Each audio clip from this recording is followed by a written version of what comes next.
night we have 10 terrifying Ouija board encounters. I also want to take the opportunity to thank everyone for helping me hit 1000 subscribers. I will update you all shortly with the date of my live stream in the woods at night. But until then, enjoy these creepy stories. Number 1. So me and my friends were talking to a spirit with our makeshift board. We all asked it a question that only the person asking would know the answer to. It would answer the questions. One question that somebody asked was, what was the name of the boat I went on a cruise on when I was 6? And you guessed it answered. We played with this thing forever. We had cold spot experiences and would place a candle where the cold spot was, and the candle would burn sideways, not straight up and down. One night we all asked it how long we had left to live, and this is where it gets scary. Everybody asked and they had 50 to 60 years left. I go to ask and it says 10. I asked 10 years and it replies, no, days. I pretty much shit a brick at this point. It said I was going to be killed in a car accident by a girl named Emma. You would ask it 3 days later and it would say I had 7 days left. Ask it 2 days later, it said I would have 5 days left, and so on. I'm freaking out at this point, carrying a Bible in my pocket and wearing a big cross.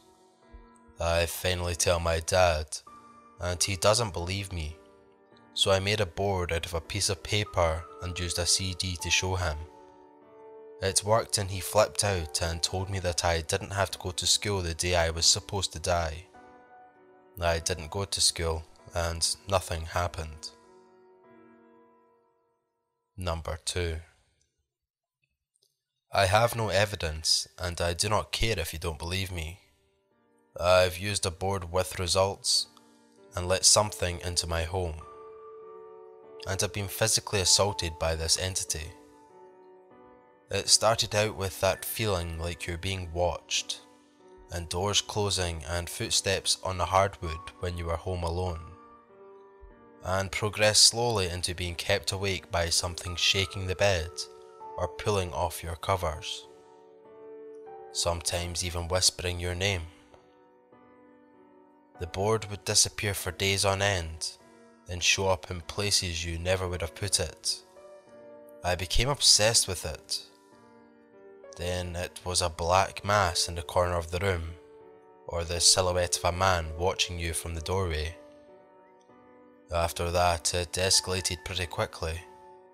I had my hair pulled, fingers pricked, scratched, choked, held down in bed while this thing whispered in my ear in what could have only been Latin. We had our house blessed and the bad things hadn't shown back up, just normal occurrences now. But I will never play with one of those boards again. Number 3. I was staying at a hotel with friends in Northern Ontario for a chess tournament. Geeky, I know. Can't exactly remember the town. Anyway, we were looking for some thrills at night and someone busted out a board. One of those official ones you can get from Toys R Us.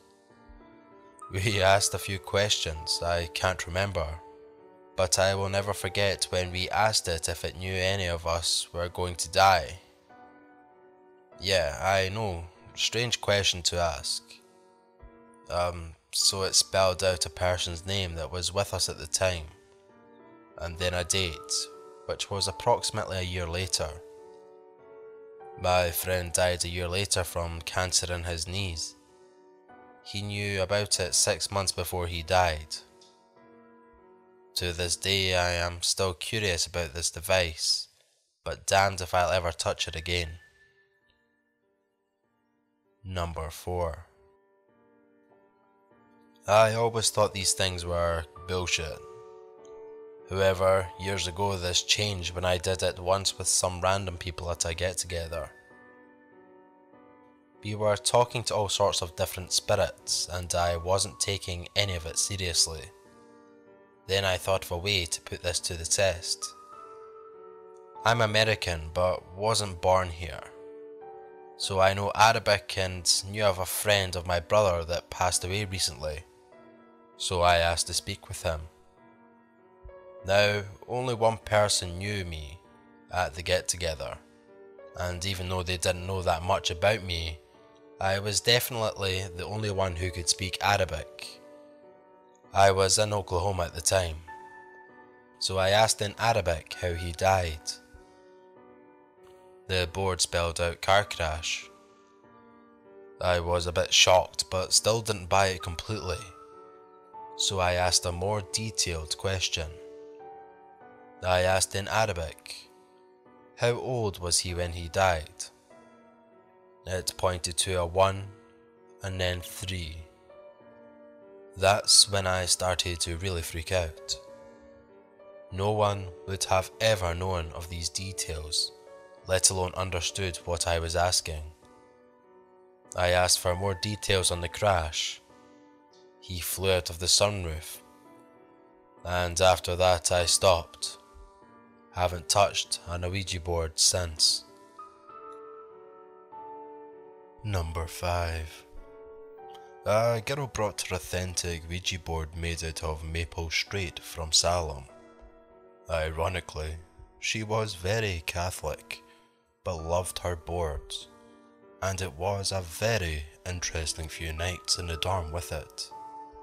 I think the second night we were playing with it, and it was going slow, not much movement. I had my hand off the planchette because I still wasn't so sure about the thing. Suddenly, it was like cold fingers grabbed into my shoulders ever so slightly, and this terrible feeling in the back of my mind just came to the surface. I looked to the board and the planchette started moving in a demonic pattern. I think figure 8s this time. I looked at the girl and said, I have a bad feeling about that, and time for her to realise what was happening. She stopped the movement and bid the spirit goodbye. In that moment, the icy grip loosened and all was well with the world. Number 6. When I was about 14, my best friend had a sleepover birthday party. Being the silly little girls we were, we decided to make a Ouija board to use, not really knowing any of the rules, like making it say goodbye. After an hour or so, I wandered off to read some tarot cards and watch the rest of The Exorcist with the other couple of girls who didn't want to commune with spirits. Rereading that last sentence, it sounded like such a stereotype. I still use tarot cards though, so I never grew out of this phase, it seems. Here's where it got weird. After I left, the spirit talking to my friends changed, as in it switched to a different spirit altogether. His name was Max and he was looking for me. I've never known a Max in my life. My friends yelled out what he was saying as it moved, and I was writing off as them teasing me until he started giving them information about me that no one at the party knew. Things about minor abuse I was facing and other little things. That freaked me right out. I begged for them to stop playing, even after Max tried to convince me that he was not trying to hurt me. My friends were awesome and stopped playing before I started crying, and I thought that was the end of it. The next time a Ouija board came out was the next year, and only one girl from the original party was among the group. We were baking a cake, so when the buzzer went off, she and I headed up to take it out of the oven. When we got back to the group, another girl turned to me and asked, "Who's Max?" Apparently he's stuck around after the first time. If my friends want to use a Ouija board, then don't invite me over unless they want to speak to Max. He's always around. A few times in my life I've heard a voice call out my name. It usually makes me stop for a minute. No more, but at least twice had I not stopped, I would have been in the path of a car going too fast to stop before it would have hit me. I strongly believe Max has stuck around to be helpful, but had we not pulled out the Ouija board, I would have never known about him. Number 7. My girlfriend told me this story about an experience she had with a Ouija board while in high school, sometime in 1986. She had a friend named Johnny who was suffering from CF or some other debilitating illness, who had recently been hospitalised as a result. Both she and her friend, Shelley, visited Johnny regularly in the hopes of keeping his spirits up for a quick recovery. One night after visiting Johnny, they were at Shelley's when they decided to try a Ouija board. After a while, they started communicating with a spirit who seemed to know a lot about them that it really shouldn't. After some banal questions about boys and general questions one would expect teenage girls to ask, my girlfriend decided to ask about Johnny and his condition. The board quickly spelled out 24th of June 1987, Johnny won't have to worry anymore, and went to goodbye. My girlfriend and Shelley were so convinced that the board was giving them a date for recovery that they actually wrote the message down and sealed it in an envelope. The following year, on 24th of June, it turns out that Johnny indeed no longer needed to worry about his condition. It was the day he died. Number 8. My husband and I were in the Navy together in 2011. There were security cameras in every corner of our building, with one computer holding all the footage. One night, we sat down right in view of a camera to play with a board. After 30 minutes and getting a few questions answered, we went to see if there was any activity happening around us on the cameras. The footage showed us sitting down with the board, and in the 30 minutes of us were completely gone. The next image was us removing our hands from the planchette and getting up to leave. No other camera in the building had lost any footage for that time period. Number 9. In high school, my best friend and I bought a Ouija board and got into her car to go to a park to play with it. After a few minutes, the feeling of absolute dread came over us. It felt like someone I love had just died. I felt nauseous and had a heavy heart. I was so sudden that it startled me, because I'd just been so pumped. I suddenly couldn't stop bawling, so I turned to my friend and she was crying too. Without even speaking, we were experiencing the exact same thing. We turned the car around and as soon as we did, the feeling stopped. It took us years to finally touch the board again, and that was to throw it out. Number 10. My dad bought an old house when I was in high school, so of course I had to try a Ouija board.